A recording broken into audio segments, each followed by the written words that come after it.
Hi there, and welcome to OpenProfit with me again, Israel Raphael. So in the last episode of OpenProfit, I did say that I was going to talk about product lifecycle and how that could help you build a legacy product for your business. So you can refer to this particular episode as an intermission because I'm pausing the series from where I began. I was supposed to bring part 2 of what I did in the last episode, but I'm going to do this product lifecycle and talk a bit about product development and what a product developer is and what that is all about before I continue that. So today we're going to be talking about product lifecycle, and your product has 5 possible stages. That's if you want to build a legacy product, if you want to build a product that's remarkable, that's going to leave you something that your children's children will feed from and that you will be feeding generations with. I'm talking about providing products and services for generations to come and making what I like to call long money that transcends you and your generation. There are 5 possible stages that you would have to go through, but note this: the products behave differently in the market depending on if it's an old product or a new product, or if it's a new market or an old market. Okay, so the things you got to pay attention to. So please focus. Now, the first stage is introduction. This is where you focus on the product itself. Think about it like this: you have to do the work in the kitchen. It's not about the dining table, because the dining can be beautifully set. The food itself, the real content, the real product, if it isn't great, then all that branding that you put around it is rubbish. People are going to lose patience with you very, very quickly. This is where a lot of people talk about price, distribution, all of the elements that they want to put together when they're starting out. Distribute your product only where the market accepts you. Only where the market accepts you. That's where you distribute to. That's how you can get that your price to work right from the beginning. Your marketing is done by educating potential consumers about your product. This is not a place to sell. Stop trying to sell. Teach. You don't command ants to come out. You drop sugar. Stage 2 is growth. This is where you increase your market share tactically and you work on your brand reference. What do you want people to know your brand for? You've got to associate your brand with something great and memorable. Something great and memorable. Let me give you an example. If you are in Nigeria, that means you'll be familiar with the chin chin product that's called Minimi chin chin.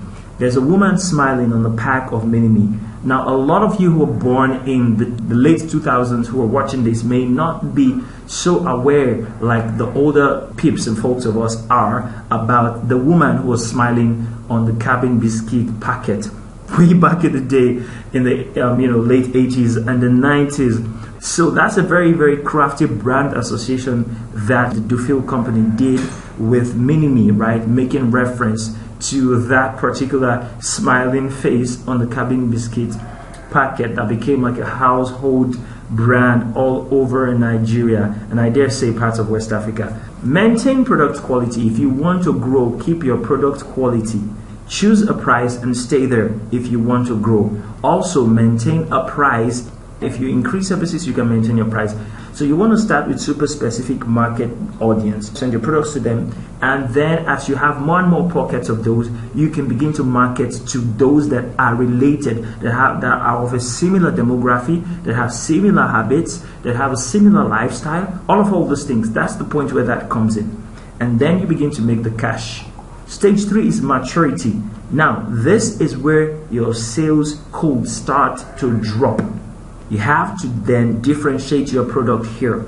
You have to be the only person offering what you offer or doing it the way that you do. This distinction, this uniqueness is very important because a lot of the customers that you're going to be interacting with, they just don't have that brand loyalty fiber. That's something that's going to be worked into them in the long term, over the long term, if you are able to differentiate your product successfully and put all the other things that I'm going to be showing you in the next couple of slides in place. You may lower your price here because of competition. Do it with strategy. You don't just do it because people are doing it. You do it and then you launch something else, new, higher price, premium products or service. Marketing and promotion at the maturity stage is all about differentiation.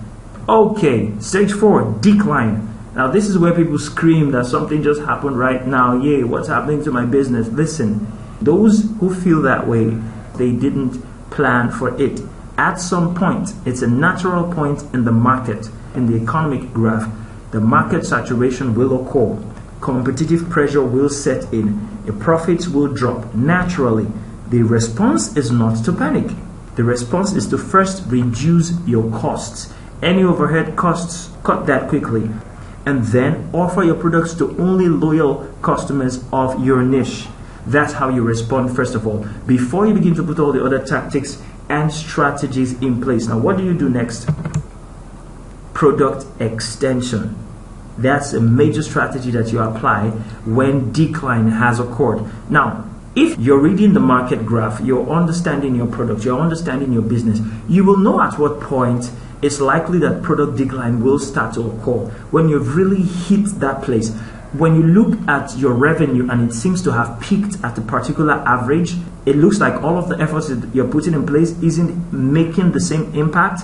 Yeah, you're right about at that product decline stage. So this is where you do the product extension thing. You add new features. Same brand, new category. You have to find or create new users for the product. You have to have continuous development of new uses for that basic product, which will produce new waves of sales. It's just the same way you turn your old stew to jollof rice. You have stew and it has gotten old and nobody in the house seems to be interested in it anymore. But you see, what you do is that you throw some meat in there, you throw some fish in there, you put some rice in there, and you turn it into jollof rice. A little bit of the jollof rice spices if you prefer the modern approach. What happens is that you have extended that product. That's how you move from product decline into product extension, and so you increase the longevity of your product and the profitability of that product across time. This graph shows you what it looks like. So you see that in this first part you have your idea. This is where you're doing all of your promotion from your research and development. You put all those things in play, right? And you peak, your profit peaks somewhere around here. And then your competitors begin to do what competitors do best, compete, right? And then your decline, this is maturity coming into decline. You see how that works. Now, if you are an innovating business, at this point, what you're going to do is begin to apply strategies of product extension, which I taught you in stage 5. All right? You apply that, and what happens is that you're going to go like that. Okay? You're going to go all the way up. Instead of declining here and just getting lost in the crowd and that product going out of business or you going out of business, you're basically able to extend your profitability massively. Okay? And that's all we can take for now on product life cycle. See you in the next episode. I'll be talking in that episode about product development and who a product developer really is and how to take advantage of one for your business, especially in the accelerated digital economy. Thank you for watching. My name is Israel Raphael.